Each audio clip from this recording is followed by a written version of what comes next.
Assalamualaikum warahmatullahi wabarakatuh.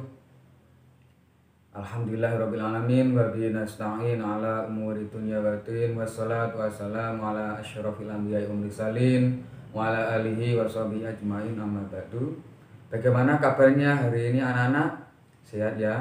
Saya harap keadaan kalian semua dalam keadaan sehat walafiat, sehingga kalian semua bisa mengikuti pembelajaran hari ini dalam keadaan sehat, semangat, dan pantang menyerah. Oke. Sebelum kita memulai pembelajaran hari ini, alangkah baiknya kita berdoa lebih dahulu dengan harapan semoga pembelajaran ini diberikan kelancaran dan kemudahan dari awal hingga akhir. Ala hadiniyah wa syafati Rasulillah. Al-Fatihah.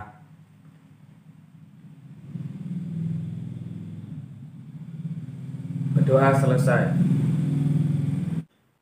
Pembelajaran hari ini yaitu membahas tentang puasa dan ketentuan-ketentuannya. Pertama-tama saya akan menerangkan tentang pengertian puasa itu sendiri. Pengertian puasa secara bahasa yaitu diambil dari suku kata yang berbahasa Arab, yaitu saumun, yang berarti menahan atau mencegah. Adapun pengertian puasa dalam segi istilah yaitu menahan diri dari segala sesuatu yang membatalkan puasa dari terbitnya fajar hingga terbenamnya matahari, dan disertai dengan niat dan syarat-syarat tertentu.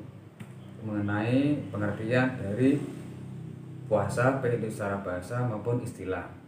Yang selanjutnya yaitu syarat-syarat puasa. Dalam hal ini syarat puasa ada dua, yaitu syarat wajib dan syarat sah. Adapun syarat wajib puasa yang pertama yaitu harus Islam. Jadi dalam ini mengandalkan kepada orang-orang non-muslim. Selanjutnya yaitu balik.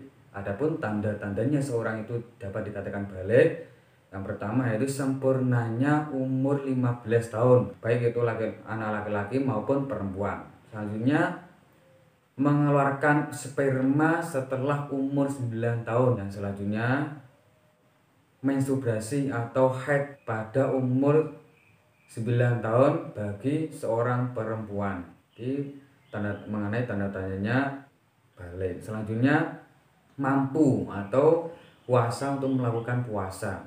Jika seorang itu tidak mampu untuk melakukan puasa maka tidak wajib, akan tapi dalam waktu wajib untuk mengodoinya.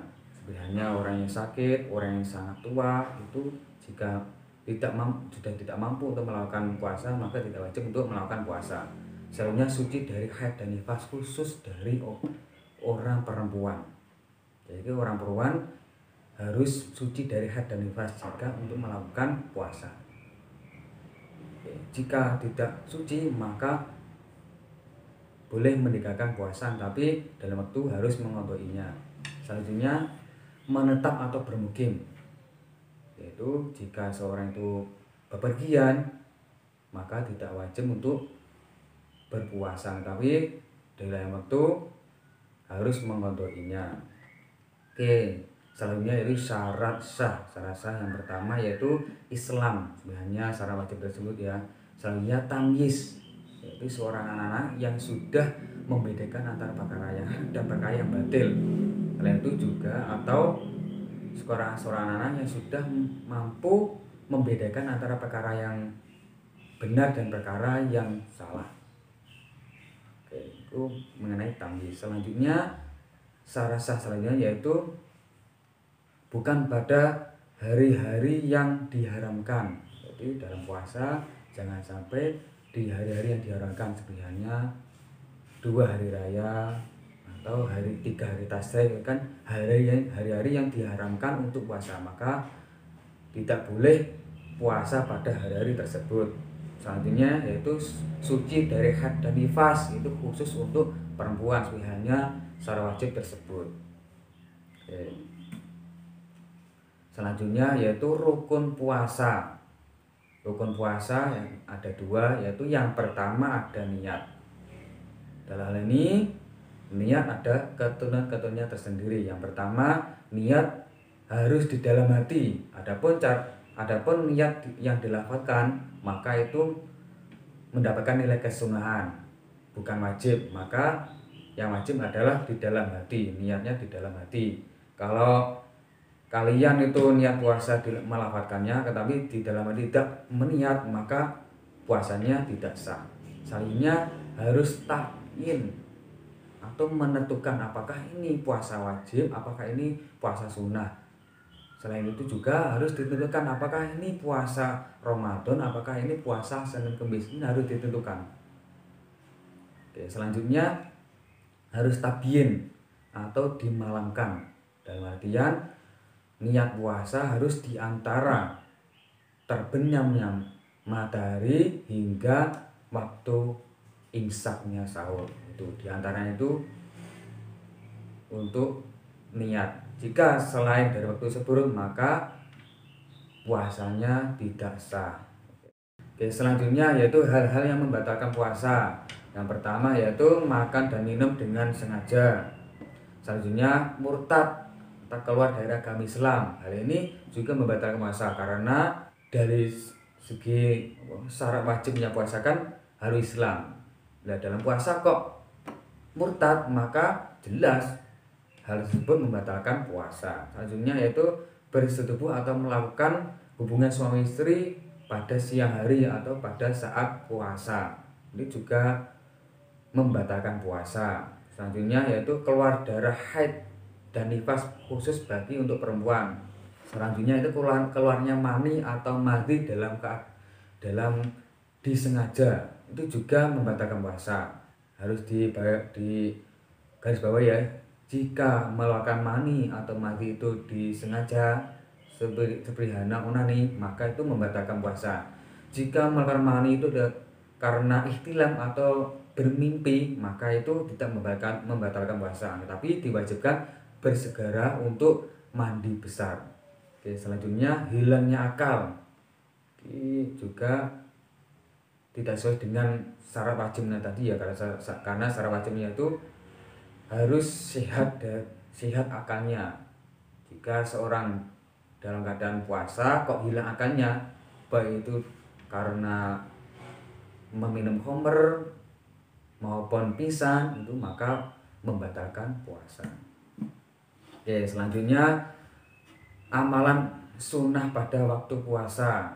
Yang pertama yaitu sahur. Yang kedua menyegerakan berbuka puasa jika sudah pasti atau sudah terbukti waktu maghrib sudah tiba. Kalau sudah terbukti, kalau belum ya jangan untuk berbuka puasa terlebih dahulu. Selanjutnya yaitu berbuka puasa atau mengawali berbuka puasa dengan yang manis-manis. Dan dalam hal ini yang lebih utamanya yaitu kurma kalau ada. Kalau nggak ada ya minum-minuman seger-seger atau minum-minuman yang manis-manis atau buah-buahan gitu bisa, sekiranya buah tersebut rasanya manis. Itu bisa membuahkan nilai-nilai kesunahan pada saat puasa. Selanjutnya meninggalkan hal-hal yang menghilangkan nilai-nilai puasa atau menghilangkan pahalanya puasa, seperti hendak ghibah, berdusta atau berkata kotor dan perkara-perkara lain yang dilarang oleh agama Islam. Maka hal ini akan mendapat kesunahan. Jika hal ini dilakukan ya gak apa-apa, tetapi tidak mendapatkan nilai-nilai kesunahan dalam puasa. Puasa tetap sah jika kalian itu menghibah, kan maklum ya, karena kita juga manusiawi, tidak pastinya tidak luput dari kedustaan atau tidak luput dari kesalahan, sehingga tetap sah, puasa kita tetap sah, tetapi puasanya hanya sekedar untuk menggugurkan kewajiban puasa. Dalam hal ini tidak mendapatkan pahalanya puasa. Oke. Selanjutnya yaitu kita sudah membahas tentang mulai pengertian dan ketentuannya, yaitu mulai dari syarat wajib, syarat sah, dan kesunahan, dan bahkan membatalkan puasa. Selanjutnya yaitu membahas tentang macam-macamnya puasa. Macam-macamnya puasa yaitu ada 4, yaitu puasa wajib, puasa sunnah, dan puasa makruh, dan keempat yaitu puasa haram. Yang pertama yaitu puasa wajib, yaitu puasa apabila dilakukan akan mendapatkan pahala, dan jika tidak dilakukan akan mendapatkan dosa atau mendapatkan siksa di akhirat. Contohnya yaitu puasa Ramadan itu wajib, puasa nadar dan puasa kafarat itu diwajibkan. Selanjutnya macam-macam puasa yang kedua yaitu puasa sunnah, yaitu puasa apabila dilakukan akan mendapatkan pahala, dan apabila ditinggalkan maka tidak akan mendapatkan dosa atau tidak mendapatkan siksa. Contohnya yaitu puasa 6 hari Syawal, puasa Senin Kemis, puasa Daud, puasa Arafah, dan puasa Asyura atau 10 Muharram. Dan puasa Muharram selanjutnya yaitu puasa tengah bulan atau ayam bait. Tengah bulan itu biasanya 3 hari, antara tanggal 12, 13, antara 13, tanggal 13, 14, 15. Ini bulan-bulan Hijriah ya, bukan bulan-bulan Masehi tapi bulan-bulan Hijriah. Selanjutnya puasa pada pertengahan bulan Sa'ban. Itu puasa-puasa yang tergolong puasa sunnah. Selanjutnya yaitu puasa yang dimakruhkan, yaitu apabila apabila ditinggalkan akan lebih baik. Adapun contohnya yaitu puasa hari Jumat, ya, jika sebelum dan sesudahnya itu tidak ada puasa. Apabila sebelum dan sesudahnya hari Jumat kok puasa, maka hari Jumat tersebut boleh untuk melakukan puasa. Kalau tidak maka hukumnya makruh. Selanjutnya macam-macam puasa yang keempat yaitu puasa yang diharamkan atau puasa haram. Itu apabila dilakukan akan mendapatkan dosa, dan apabila ditinggalkan akan mendapatkan pahala. Ini kebalikan dari puasa wajib tadi. Kalau puasa wajib tadi kalau dilakukan akan mendapatkan pahala, dan jika meninggalkan akan mendapatkan dosa.